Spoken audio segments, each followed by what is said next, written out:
Now, it's fair to say that Donald Trump is not the most popular man in this city of London at the moment. In the hours that followed the attack on Saturday, he tweeted this. You may well have seen it. At least 7 dead and 48 wounded in terror attack. And the Mayor of London says there's no reason to be alarmed. Well, that was the president taking the Mayor of London completely out of context, because what Sadiq Khan in fact had said was that people were going to see an increased presence on the street and they shouldn't be alarmed by the police presence. Well, when asked about that yesterday, the Mayor's office said they had better things to do than to respond to what Donald Trump had said. Donald Trump, though, has doubled down on this. Here's what he said on Twitter today. Pathetic excuse by the London Mayor Sadiq Khan, who had to think fast on his no reason to be alarmed statement. Mainstream media is working hard to sell it. Well, let's just clear up a couple of things. First of all, the Mayor didn't offer any excuse in response to Mr. Trump's first tweet. And second of all, while the President continues these criticisms, he's still wildly misrepresenting what the Mayor had said. Let's bring in the BBC's Anthony Zerka, live with us from Washington, D.C. Anthony, there are an awful lot of people in this city who are confused because either Mr. Trump is deliberately misunderstanding this statement or he's failing to understand what appears to be a relatively straightforward sentence.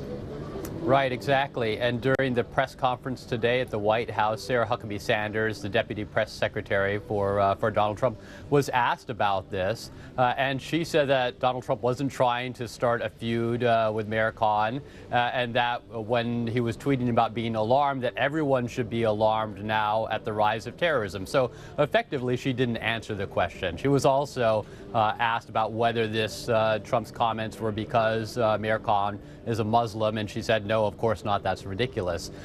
So when she was pushed by reporters at the press conference, she basically answered another question, an unrelated question, didn't directly address it, and no one from the White House has. So this view that Donald Trump is singling out the Mayor of London for criticism and misrepresenting him has not been dispelled by the White House.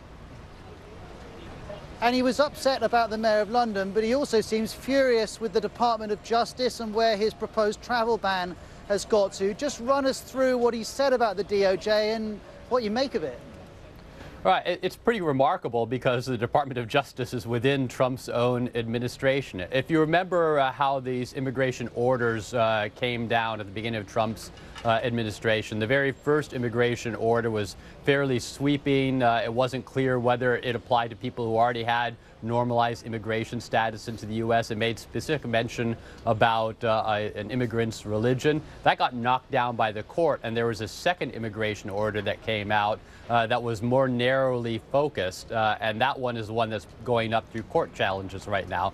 What Donald Trump said in his tweets was that he didn't like this watered-down, politically correct second version of the order that's been coming out. He longed for the first version. He wished that his own Justice Department had defended that version instead of coming out with a new version.